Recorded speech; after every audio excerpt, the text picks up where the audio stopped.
আসসালামু আলাইকুম রহমতুল্লাহি বারাকাতুহু। তোমাদের প্রিয় উপন্যাস সঙ্গীন প্রিয়নিয়া শক্তি সুরায়া রাফা পর্ব ৮। বেখেয়ালি অরু এক প্রকার নাচতে নাচতে নিচে নেমে এলো, তবে শেষ সিঁড়িটা পেরোতেই ওর পায়ের উদ্দাম গতি থেমে গেল। এই সাথে হাস্যোজ্জ্বল মুখটাও চুপসে গিয়ে থমথমে দৃশ্য ধারণ করলো। অন্ধকার হলরুমে কালকের মতোই ডিভানে বসে টি টেবিলের ওপর দু পা তুলে বাইক রাইডিং ভিডিও গেম খেলছে কৃত্তিক। ওরও মনে মনে বিরক্ত হলো, এত বড় হয়েও সারাদিন ভিডিও গেম খেলে এই লোক। আশ্চর্য, অফিস টফিস নেই নাকি? আবার হতেও পারে কোটিপতি বংশের একমাত্র উত্তরাধিকারী মিস্টার কুম্ভকর্ণ। নিজের মনের কথায় নিজেই ঠোঁট টিপে হেসে ওঠে অরু। সঙ্গে সঙ্গে মনিটরের গেমটা পজ করে যায়। কৃত্তিক ভুরু কুঁচকে ওর দিকে তাকিয়ে থাকে কয়েক সেকেন্ড, তারপর গম্ভীর স্বরে বলে, হোয়াট হ্যাপেন্ড? এভাবে হাসছিস কেন?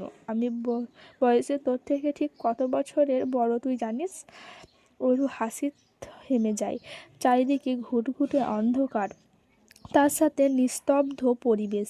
কেবল মনিটর থেকে আসা মৃদু আলো ছাড়া আর কোনো লাইট আলোই জ্বলছে না হলরুমে। জানলা থেকে শুরু করে কাচের দেওয়ালে পর্দাটা পর্যন্ত টেনে দেওয়া এমন পরিবেশে কৃত্তিকের রাগী আওয়াজ বেশ ভয়ানকই ঠেকলো অরুর কানে। আর এই মুহূর্তে কৃত্তিক যে ওর দিকে চোয়াল শক্ত করে তাকিয়ে আছে, ব্যাপারটা ভয়ের ওপর যা থাকে সেটা গিয়ে পৌঁছেছে। অরু এই নীরবতা ভাঙতে চাইল, তাই তো নিস্তব্ধতা কাটিয়ে রিনরিনি আওয়াজ করে বলল, আপনার অফিস নেই? কোন অফিস? এমা, কি বলছেন? আপনাদের company JK group. Wait, JK? তার মানে কোম্পানিটা আপনার নামে? আর কালকে ওই ভাইয়াটা আপনাকেই ডাকছিল। জায়ান কৃত্তিককে ছোট্ট করে জেকে। আঙুল নাড়িয়ে নাড়িয়ে অরু করা বিশ্লেষণ কৃত্তিক শুনছে কি শুনেনি কে জানে। ও আবারও মনিটরে নজর দিয়ে বলল, আমার সামনে একদম হাসবি না তুই। তোর হাসিটা বিশ্রী লাগে আমার। আর ওটা আমার নয়, তোর মায়ের অফিস। আর না ওখানে আমি বসি, তুই চাইলে অবশ্য বসতে পারিস। ওরও মনে মনে ভড়কায়, কি বলে এই লোক? আমি কেবল কলেজ পাস করে অ্যাডমিশন নিলাম, উনি কি ঠাট্টা করছেন? মানুষ এত সিরিয়াস ফেস নিয়েও ঠাট্টা করতে পারে, কি অদ্ভুত। ওরও আর ঘাটায় না কৃত্তিককে। বেশি ঘাটালে হুট করে কি জানি কি অপমান করে বসছে, তার এয়ারটা নেই। তাই ওরও কথা ঘুরিয়ে বলে, বলছি যে লাইটটা জ্বালাতাম, একটু কাজ ছিল। নো। সচকিত জবাব আসে কৃত্তিকের দিক থেকে। কিন্তু কেন? আমার অন্ধকার ভালো লাগে, তাই যা করার এই অবস্থাতেই করে যা। হালকা নিঃশ্বাস বেরিয়ে এলো অরুর বুক চিরে। কৃত্তিক বলেছে মানে এ কথা এক চুলও নড়বে না। তাই অন্ধকার হাতড়েই ল্যান্ডফোনের সামনে গিয়ে সফেদ কার্পেট বিছানো মেঝেতে বসে পড়ল অরু। কাগজ থেকে খুব সাবধানে নাম্বারটা টুকে কল লাগালো তিথির নাম্বারে। কয়েকবার রিং পড়তেই কল ধরেছে তিথি। বাংলাদেশে তখন রাত 10টা কি 11টা। তবুও কথা শুনে মনে হচ্ছে ঘুমে কাতরাচ্ছে তিথি। তিথি, আমি অরু বলছি। কেমন আছিস? তিথি চমকায়, একে তো বিদেশি নাম্বার, তার উপর দেশে থাকতে সকল যোগাযোগ বন্ধ করে দিয়েছিল অরু। এখন হুট করেই আবার কেন কল দিল? তিথি কিছু বলবে তার আগেই অরু বলে, তিথি আমার তোর সাথে অনেক কথা আছে, সব খুলে বলবো তোকে। তার আগে ছোট্ট একটা ইনফরমেশন দে, নিখিল ভাই কোন ইউনিভার্সিটিতে পড়ার জন্য ইউএসএ এসেছে।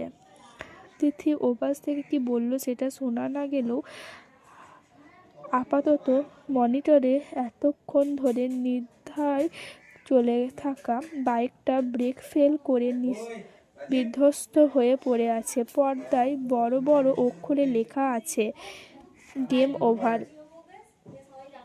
কেন যেন হুট করে ফুপিয়ে কেঁদে উঠল অরু। কাঁদতে কাঁদতে অসহায়ের মতো করে বলছে, তিথি তুই কি রাঙ্ক? এভাবে কেন কথা বলছিস? তুই কি করলো বাজে ছেলেদের পাল্লায় পড়েছিস বল না? ওপাশ থেকে টলতে টলতে তিথি বলল, বেশ করেছি বলেছি। তুই আমার বন্ধু হওয়ার যোগ্যতা রাখিস না। আমাদের ফ্রেন্ডশিপটাকে কোনো কালে গুরুত্ব দিসনি তুই। উল্টে সবসময় আমাকে আর নীলিমাকে ইউজ করে গিয়েছিস। এটা বললে ওটা বললে, এটা জানা সেটা জানা। কেন রে? আমি কি তোর চাকর?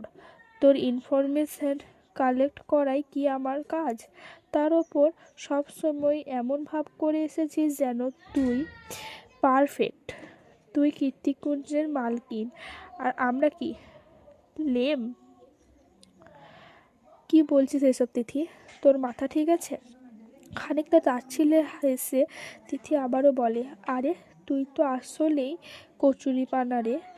আমার মাথা ঠিক আছে কি নেই সেটা জিজ্ঞেস করার তুই কে? আমি তো এইভাবে তোকে বন্ধু বানিয়েছিলাম যে তুই এত বড় বাড়ির মেয়ে, পুরান ঢাকার নামকরা রিয়েল অ্যাসিস্ট্যান্ট, ফ্যামিলির বিজনেস তোদের।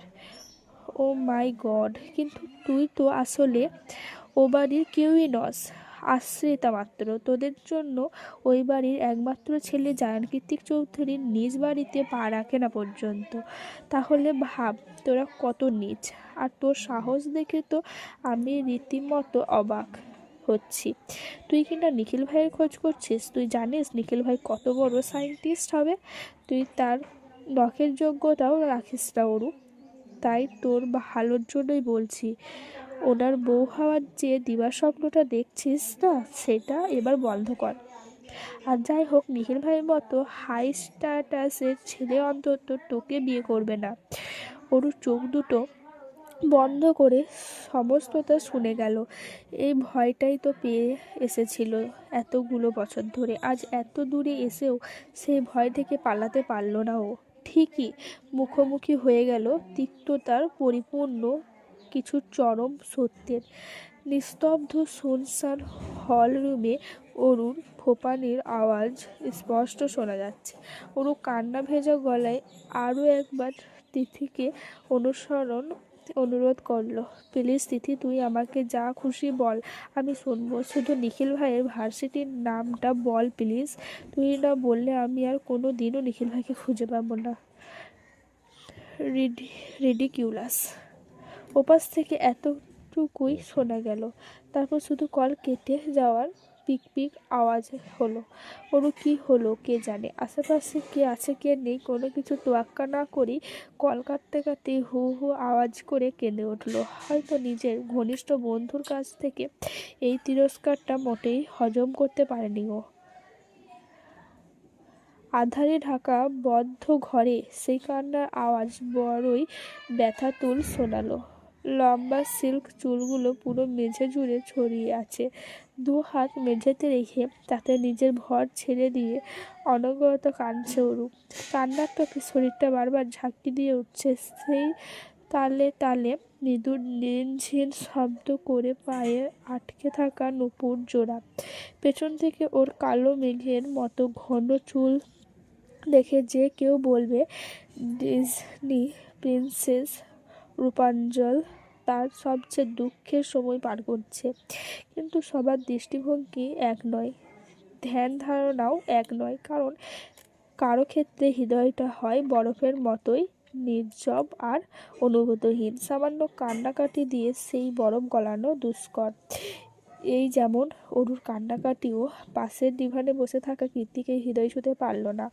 ও হুট করেই একটা অদ্ভুত কাজ করে বসলো। নিজের জায়গা ছেড়ে উঠে এসে অরুর হাতে হ্যাঁচকা টান মেরে ওকে জোর করে দাঁড় করিয়ে দিল। তারপর ওই হাত ধরে টানতে টানতে দরজার বাইরে বের করে দিয়ে বলল, আউট।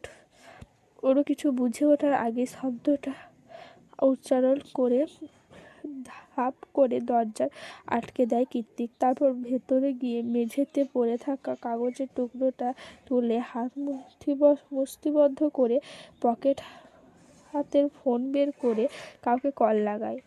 আমি একটা নাম্বার ফরওয়ার্ড করছি তোকে, এর এটুকু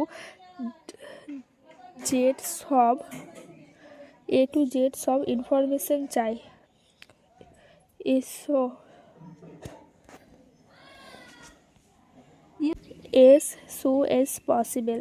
বাইরের এলোপাথারি ঠান্ডা হাওয়া বইছে। শুধু ঠান্ডা বললে ভুল হবে, মারাত্মক ঠান্ডা। আকাশটা মেঘাচ্ছন্ন, যখন তখন বৃষ্টি চলে আসতে পারে। এত ঠান্ডা সরে হয়ে অভ্যাস নেই অরুর।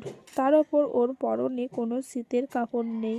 এক কথায় যাই অবস্থা। অরু একটু সময় নিজের কান্নাকাটি থামালো, তারপর দুহাত দিয়ে সজোরে দরজা ধাক্কাতে লাগলো। কৃত্তিক বয়সে অরুর চেয়ে অনেক বড়, তার ওপর সম্পর্কটা এতটাও সহজ নয় ওদের, তাই কখনোই কৃত্তিককে কিছু ডাকেনি অরু। কিন্তু এই মুহূর্তে একটু দ্বিধা নিয়েই ডাকতে শুরু করলো ও। ভাইয়া, কৃত্তিক ভাইয়া, দরজা খুলুন না, আমি ঠান্ডায় জমে যাচ্ছি তো ভাইয়া। ওপাশ থেকে কোনোরূপ প্রতিক্রিয়া এলো না। এভাবে ঠিক কতক্ষণ দেখেছে মনে নেই অরুর। ডাকতে ডাকতে এক পর্যায়ে দরজার সামনে ক্লান্ত হয়ে বসে পড়ে ঠান্ডায় নীল হয়ে যাওয়া অসহায় অরু। হাইওয়ে ধরে এগোলে রাস্তার এক পাশে পেট্রোল পাম্প আর অন্য পাশে ম্যাকডোনাল্ডস এর বিশাল ক্যাফেটেরিয়া। এই ছোট্ট শহরটা বেশ নীরব, তার চেয়েও নীরব এই স্টেটটা। যে কয়েকটা ফ্যামিলি আছে তারও বৃদ্ধ, নয়তো কৃত্তিকের মতো একঘেয়ে। মোদ্দা কথা, যারা কোলাহলমুক্ত নিরবিচ্ছিন্ন জীবন পছন্দ করে তারাই এই স্টেটে থাকে, নয়তো সান ফ্রান্সিসকো থেকে এতটা দূরে এমন নির্জন পরিবেশে সারা দিন কাটিয়ে দেবার মতো অযথা সময় কারোরই নেই। দুপুরবেলা হওয়াতে ক্যাফেটেরিয়ায় বেশ কিছু মানুষ আছে, যারা যে যার মতো ছাদ গোল টেবিলে বসে একটু একটু কফি সিপ নিচ্ছে আর গল্প করছে। লাল সাদা লোগের একটা লোক টেবিলে প্রত্যয়ও বসে আছে। মাত্রই একটা গরম কফি শেষ করলো সে। এখন একটু নিকোটিনের ধোঁয়া ছাড়ার জন্য মনটা নিস্পৃশ করছে, তাই ঠোঁটের কোণে সিগারেট নিয়ে বাঁ হাত দিয়ে দেশলাই জ্বালানোর চেষ্টায় আছে ও। তক্ষুনি ম্যাকডোনাল্ড লোগোর টি শার্ট পরিহিত একটা ব্রাউন স্কিন টোনের মেয়ে এসে ওর সামনে দাঁড়ালো। ঠোঁটের ভাঁজে একগাল হাসি টেনে বলল, sorry sir, smoking is not allow. প্রত্যয় মাথা তুলে একবার চাইলো, একদম হুট করে চোখে চোখ রাখলো, তারপর হারিয়ে গেল মেয়েটা সাদা ফ্যাটফাটে চামড়ার রং, বরং দুধে আলতা রঙের মায়ার ভরা চেহারা তার। প্রশস্ত হাসিতে নিস্তব্ধ যেন উপচে পড়ছে ওর।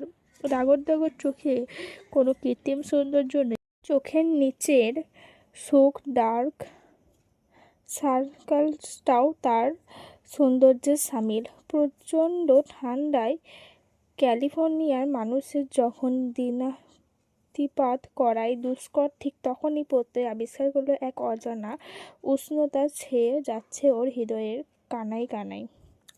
নিষ্প্রভ তাকিয়ে থাকতে থাকতে ঠান্ডা হাওয়ায় ওর চোখের কোণে জল জমে গিয়েছে। তাও মনে হচ্ছে এটা শীত নয়, বসন্ত। এটা বরফ গলা হাওয়া নয়, বরং বসন্তের মনোমাতানো হাওয়া। লোকটা একধ্যানে তাকিয়ে আছে দেখে এবার একটু ইতস্তত হয়ে হাত নাড়ালো অনু। Hello sir.